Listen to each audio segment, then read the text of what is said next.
Milan Vaishnav, When Crime Pays, Money and Muscle in Indian Politics.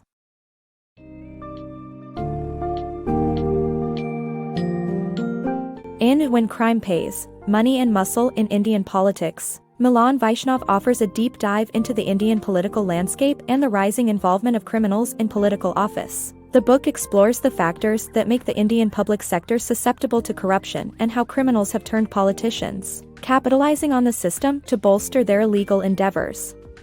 Vaishnav examines the culture of corruption in India and sheds light on the reasons behind voters' support of criminal politicians. Get ready to unpack the complex relationship between crime and politics, and the growing influence of politicians with rap sheets in the world's largest democracy.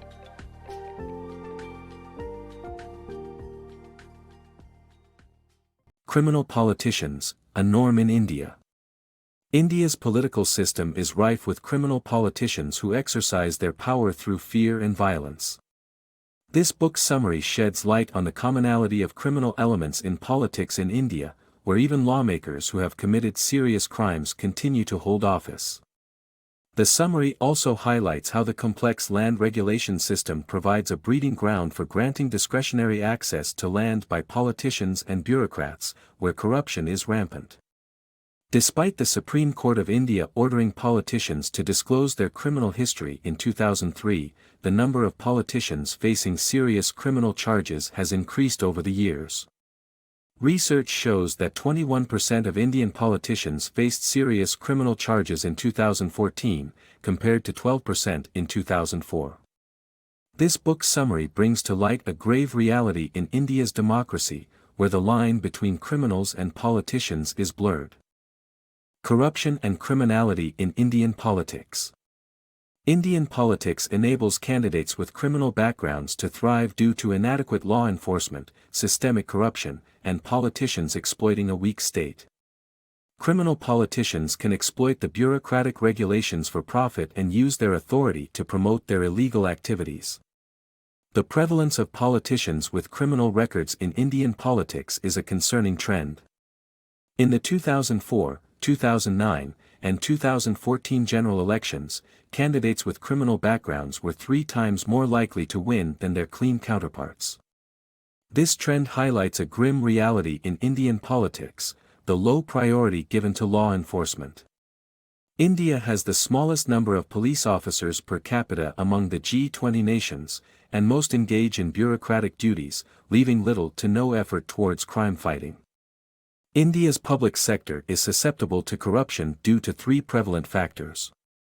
Firstly, the country's bureaucratic proceduralism is tangled with rules and regulations, making it easier for politicians to reap the rewards of their office. Secondly, while everyday citizens are overregulated, politicians are scarcely monitored. As such, politicians who seek bribes often go unchecked. Thirdly, India's inability to provide basic goods and services to its citizens creates a scenario where corrupt politicians exploit this loophole for profit. This environment creates an opportunity for organized criminals to find political office useful for their illegal activities. Raghuraj Pratap Singh, commonly known as Raja Bhia, is a classic example of a criminal politician who has won elections to the Uttar Pradesh State Assembly in 5 consecutive elections and appointments to state cabinet positions, despite reports of looting the state food program and facing various criminal charges, including kidnapping and attempted murder. His constituents vote for him because they view his criminal background as an advantage that implies he can get things done. Criminal politicians who take advantage of lax regulations are less interested in accepting petty bribes than exploiting state resources for personal gain. In summary, the Indian political system is a fertile breeding ground for corruption and criminality due to inadequate law enforcement, systemic corruption, and politicians exploiting a weak state. This trend must be addressed to ensure a fair and just political system that serves the best interests of all Indian citizens. The intersection of politics and crime in India. In India, the use of criminals in politics has a long history. It began with politicians hiring them for elections, and by the 1980s, violence and intimidation were widespread. Criminals eventually realized they could take power for themselves, leading them to run in elections. By doing so, they could enjoy job security and the benefits of holding office without having to work for someone else. Today, while the phenomenon of criminal politicians may be a recent development in other countries, it is a long-standing issue in Indian politics. Money and violence in Indian elections. Indian elections are plagued by intimidation, bribery, and a lack of campaign finance regulation. Candidates with deep pockets and criminal records often prevail, as voters accept bribes from multiple candidates.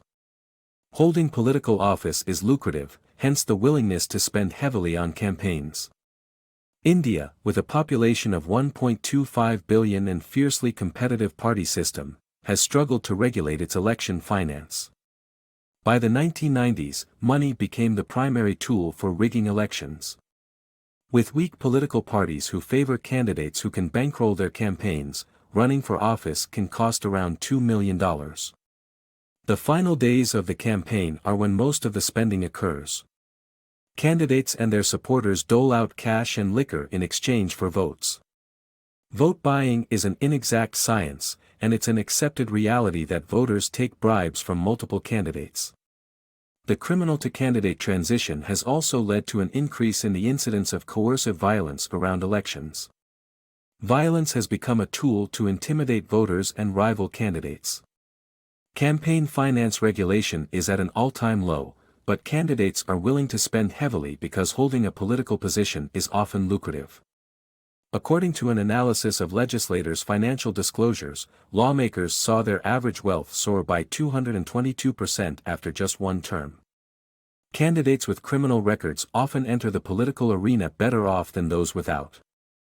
The median wealth of a clean candidate is $13,500, well below the $62,000 for the typical candidate facing a serious criminal charge. Understanding the unwritten rules of vote buying is crucial to winning elections in India. Candidates who fail to grasp them find themselves on the losing side. Voters will accept bribes in cash rather than alternatives like cell phones, which they perceive as insultingly frugal. The attraction of criminal politicians. Despite the prevalence of wealthy, clean politicians in India's parliament, there is an affinity for candidates with criminal backgrounds. Voters view these rough personalities as more likely to serve their interests by distributing political favors to supporters, navigating the system to accomplish goals, intimidating opponents, and resolving disputes. In a society where the rule of law is weak, voters feel they can trust a strong lawmaker who will support them when the state cannot or will not. Campaign posters and public appearances help establish an intimidating, godfather-like figure for these candidates, which only reinforces their public appeal. Fixing criminality in Indian politics. The problem of criminal politicians in India is deeply rooted in the nation's culture of corruption and is worsened by the weak government and dysfunction of the public sector. To solve this, India must establish a functioning rule of law and institutions while cutting out middlemen and distributing benefits directly to citizens through smart cards. India also needs to make public services a basic right and impose tough penalties on politicians who lie about their campaign finances. Additionally, India must hire more staff and training for law enforcement and disqualify MPs convicted of crimes rather than allowing them to stay in office.